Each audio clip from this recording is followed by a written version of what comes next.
দ্বিতীয় কথা, প্রত্যেক গ্রামে, প্রত্যেক মহল্লায়, প্রত্যেক ইউনিয়নে, প্রত্যেক সাব ডিভিশনে আওয়ামী লীগের নেতৃত্বে সংগ্রাম পরিষদ গড়ে তোলো এবং তোমাদের যা কিছু আছে তাই নিয়ে প্রস্তুত থাকো।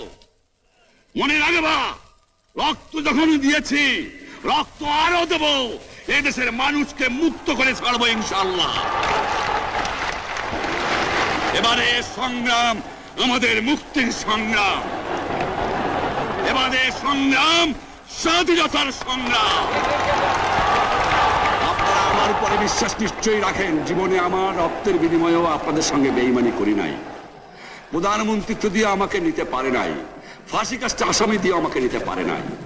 যে রক্ত দিয়ে আপনারা আমার একদিন জেলের থেকে বার করে নিয়ে এসেছিলেন, এই রেসকোর্স ময়দানে আমি বলেছিলাম আমার রক্ত দিয়ে আমি রক্তের ঋণ শোধ করবো, মনে আছে? আমি রক্ত তোমার জন্য প্রস্তুত। আমাদের মিটিং এইখানেই শেষ। আসসালামু আলাইকুম।